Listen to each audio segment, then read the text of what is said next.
নমস্কার বন্ধুরা, Bengali food and ব্লগের নতুন একটি রেসিপিতে তোমাদেরকে স্বাগত। আজকে আমরা তৈরি করব চুনো মাছের ঝাল। তো চলো, যা যা লাগবে সব দেখিয়ে দিচ্ছি। এখানে নিয়ে নিয়েছি হচ্ছে চুনো মাছ। দেখো, মাছটা কিন্তু সুন্দর করে পরিষ্কার করে ধুয়ে রেখেছি। নিয়েছি পেঁয়াজ কুচি, একটা বড় সাইজের পেঁয়াজ। নিয়েছি টমেটো, এখানে ছোট সাইজের দুটো টমেটোকে আমরা কেটে নিয়েছি। সমস্ত রকম গুঁড়ো মশলা, ধনেপাতা কুচি, আদা বাটা, কাঁচা লঙ্কা বাটা, লবণ, সর্ষের তেল। এদিকে আমাদের কড়াই গরম হয়ে গেছে। এখানে এবারে আমরা দিয়ে দিচ্ছি পরিমাণ মতন সর্ষের তেল। তেলটা ভালো মতন গরম হোক, ততক্ষণে আমরা মাছের গায়ে লবণ আর হলুদ মাখিয়ে নিচ্ছি। এখানে আমরা মাছটা নিয়ে নিয়েছি, দিয়ে দিচ্ছি লবণ,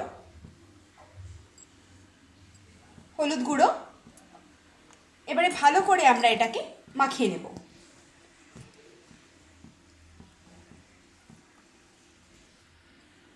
এদিকে কিন্তু আমাদের লবণ হলুদ মাখানো হয়ে এসছে, আর তেলটা কিন্তু গরম হয়ে এসছে। তেলটা কিন্তু আমরা বেশ ভালো মতন গরম করব, একদম যতক্ষণ বেশ ভালো করে ধোয়া উঠছে ততক্ষণ কিন্তু ভালো করে এটাকে গরম করে নিতে হবে। দেখো, তেল আমাদের ভালো মতন গরম হয়ে গেছে। এবারে আমরা এর মধ্যে দিয়ে দেব আগে থেকে নুন হলুদ মাখিয়ে রাখা মাছটা।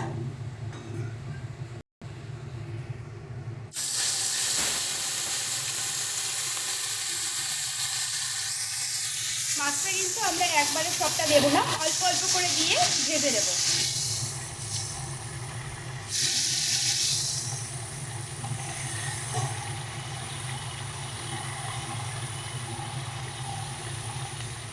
খুব সাবধানে ভাজতে হবে মাছগুলোকে। দেখো, মাছগুলো কিন্তু বেশি ভাজার দরকার নেই, হালকা করে ভেজে আমরা এগুলোকে তুলে নিচ্ছি। এগুলো কিন্তু না ভেজে কাঁচাও তৈরি করা যায়, কিন্তু ভেজে নিলে টেস্টটা অন্যরকম হয়। কাঁচার মাছের স্বাদটা আলাদা, আর ভেজে নিলে আলাদা টেস্ট। তো চলো, আমরা একই রকমভাবে বাকি মাছগুলোকেও ভেজে তুলব। দেখো, এদিকে কিন্তু আমরা মাছগুলোকে ভেজে তুলে নিয়েছি, আর কড়াইয়ের মধ্যে আবারও তেল দিয়ে দিয়েছি। দিয়ে দিচ্ছি পেঁয়াজ কুচি,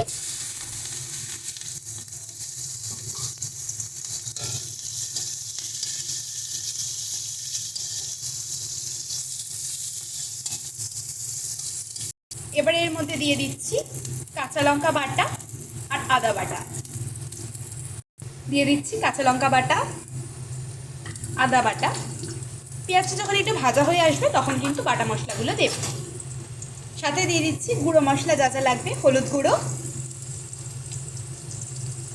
শুকনো লঙ্কার গুঁড়ো, দিয়ে দেব স্বাদ মতো লবণ। সমস্ত কিছু দিয়ে এবারে ভালো করে মিশিয়ে নেব।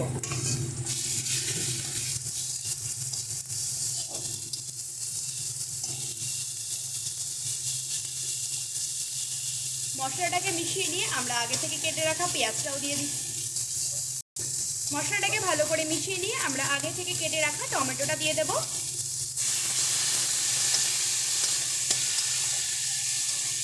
টমেটোটা এই মুহূর্তে দিয়ে দিলে ভালো মতো কিন্তু নরম হয়ে যাবে। দেখো, টমেটোটাকে কিন্তু আমরা ভালো মতো নরম করে নিয়েছি। এবার দিয়ে দিচ্ছি সামান্য একটু জল।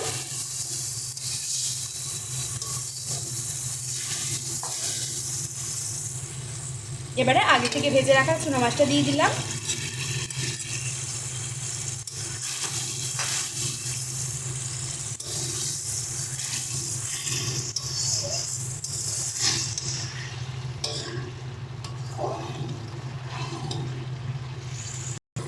দেখো, এটা কিন্তু সুন্দরভাবে ফুটছে। এবারে দিয়ে দেবো ওপর দিয়ে চিড়ে রাখা কাঁচা লঙ্কা,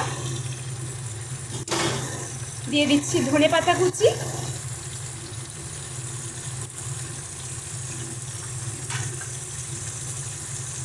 ভালো করে মিশিয়ে নেব। একটু হালকাভাবে মিশিয়ে নিচ্ছি। দেখো, মিশিয়ে এবারে এটাকে কিন্তু আমরা নামিয়ে নেব। দেখো, আমাদের গরম গরম চুনো মাছের ঝাল কিন্তু তৈরি হয়ে গেছে। ভিডিওটি যদি ভালো লেগে থাকে অবশ্যই একটি লাইক, কমেন্ট এবং শেয়ার করে দেবে। আর চ্যানেলে যদি নতুন হয়ে থাকো চ্যানেলটা সাবস্ক্রাইব করে দিয়ে পাশে থাকা বেল আইকনে ক্লিক করে অল নোটিফিকেশন অন করে দেবে। তাহলে এরকম চটজলদি দুর্দান্ত রেসিপির ভিডিও সবার আগে তোমাদের কাছে পৌঁছে যাবে। ধন্যবাদ সকলকে।